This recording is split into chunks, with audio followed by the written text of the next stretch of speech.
नमस्कार, मैं हूं अंकुर और आप देख रहे हैं सत्य हिंदी का न्यूज बुलेटिन। एक नजर अब तक की सुर्खियों पर। अयोध्या में प्राण प्रतिष्ठा के सभी अनुष्ठान पूरे होने के बाद पीएम मोदी ने लोगों को संबोधित किया। पीएम मोदी ने कहा, और अंत में हमारे राम आ गए, रामलला को अब टेंट में नहीं रहना होगा। प्रधानमंत्री ने कहा, आज हमारे राम पीढ़ियों की प्रतीक्षा के बाद आखिरकार आ गए हैं। इस शुभ अवसर पर मैं सभी को बधाई देता हूँ। कहने के लिए बहुत कुछ है, लेकिन मेरे गले में एक गांठ थी। रामलला अब तंबू में नहीं रहेंगे। ये कहते हुए कि अभिषेक का ये क्षण भगवान राम का आशीर्वाद है, उन्होंने कहा कि 22 जनवरी कैलेंडर पर एक तारीख नहीं है, बल्कि एक नए युग की शुरुआत है। उन्होंने अभिषेक समारोह को गुलामी की मानसिकता से मुक्त होने की संज्ञा देते हुए कहा, ये सौभाग्य है कि हम इस ऐतिहासिक घटना को देखने के लिए जीवित हैं। उन्होंने देवता से माफी भी मांगी और कहा कि जरूर कोई चूक हुई होगी, जिसके कारण इस क्षण तक पहुंचने में इतना समय लग गया। पीएम मोदी ने संबोधन में सुप्रीम कोर्ट का भी धन्यवाद किया। बहुत कम क्षण होते हैं जब पीएम मोदी सुप्रीम कोर्ट का शुक्रिया कहें। उन्होंने कहा कि राम के अस्तित्व पर सवाल उठाया गया था, जबकि भारत के संविधान में इसके पहले पृष्ठ पर भगवान राम का उल्लेख है। कानून की गरिमा बनाए रखने के लिए मैं सुप्रीम कोर्ट का धन्यवाद देता हूँ। उन्होंने कहा कि मैं आभार व्यक्त करूंगा भारत की न्यायपालिका का, जिसने न्याय की लाज रखी। न्याय के पर्याय प्रभु राम का मंदिर भी न्यायबद्ध तरीके से ही बना है। पीएम मोदी ने कहा कि कुछ लोगों ने चेतावनी दी थी कि राम मंदिर के निर्माण से आग लग जाएगी। ऐसे लोग भारत की सामाजिक चेतना की पवित्रता को नहीं समझ सकते। रामलला के इस मंदिर का निर्माण भारतीय समाज की शांति, धैर्य और आपसी सद्भाव का भी प्रतीक है। हम देख सकते हैं कि इसने आग को नहीं बल्कि ऊर्जा को जन्म दिया है। राष्ट्रीय स्वयंसेवक संघ के प्रमुख मोहन भागवत ने कहा कि रामलला की प्राण प्रतिष्ठा के अवसर पर हर किसी को तप करने का संकल्प लेना होगा और पूरे देश को समन्वय के साथ व्यवहार करना चाहिए। उन्होंने कहा कि प्रधानमंत्री जी ने कठोर व्रत रखा। मेरा उनसे पुराना परिचय है। मैं जानता हूं कि वो तपस्वी हैं, वो तप कर रहे हैं, लेकिन हम क्या कर रहे हैं? रामलला अयोध्या आए हैं, वो बाहर क्यों गए? वो 14 बरस वनवास गए और दुनिया के कलह को मिटाकर वापस आए। अब आए 500 वर्ष के बाद। मोहन भागवत ने कहा कि प्रधानमंत्री जी ने तप किया, अब हमें भी तप करना है। राम राज्य आने वाला है। राम मंदिर की प्राण प्रतिष्ठा के बाद यूपी के सीएम योगी आदित्यनाथ ने कहा, पूरा देश राममय हो गया है। ऐसा लगता है कि हम त्रेता युग में प्रवेश कर चुके हैं।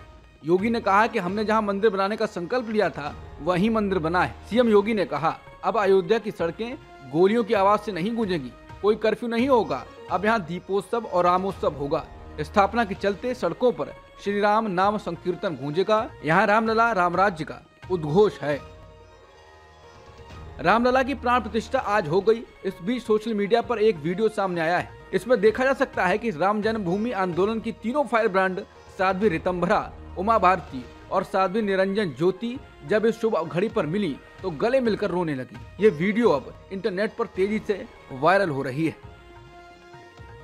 कर्नाटक के गांव में राम मंदिर प्राण प्रतिष्ठा से जुड़े कार्यक्रम से बीजेपी सांसद प्रताप सिम्हा को भगा दिया, वो भी उसी दिन जिस दिन अयोध्या में प्राण प्रतिष्ठा के अनुष्ठान हो रहे थे। बीजेपी इस अनुष्ठान को पूरे देश भर में प्रचार कर रही है और समझा जाता है कि लोकसभा चुनाव से पहले ये भुनाने की कोशिश है।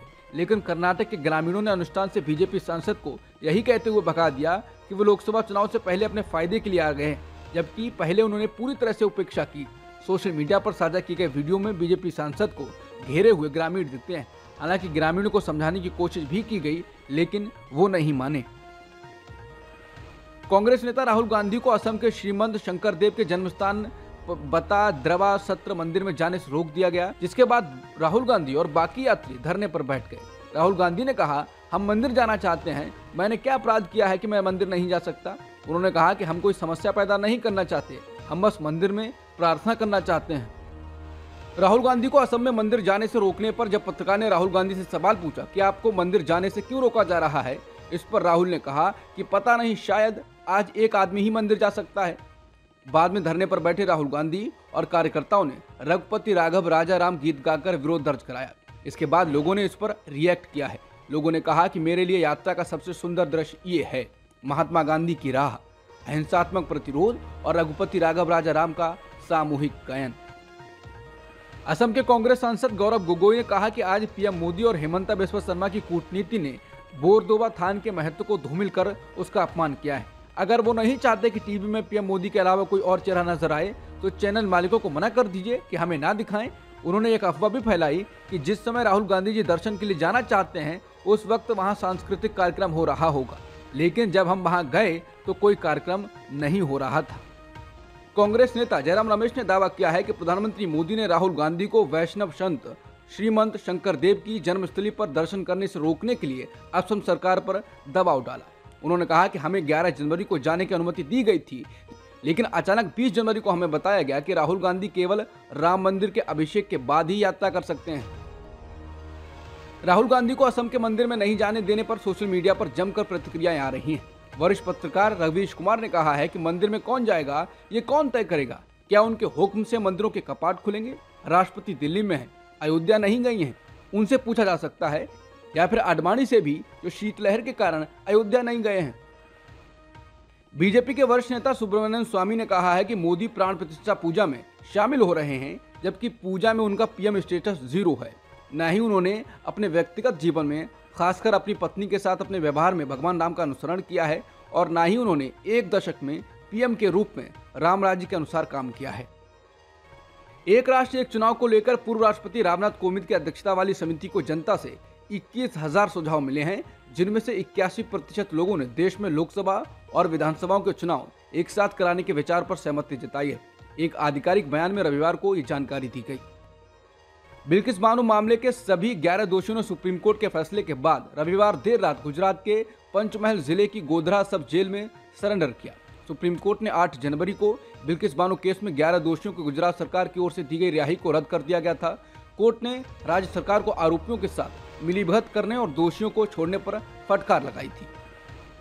सोनी ग्रुप ने $10 अरब की मेगा मीडिया मर्जर डील की डेडलाइन समाप्त होने के एक दिन बाद जी एंटरटेनमेंट एंटरप्राइजेज लिमिटेड को टर्मिनेशन नोटिस भेज दिया है।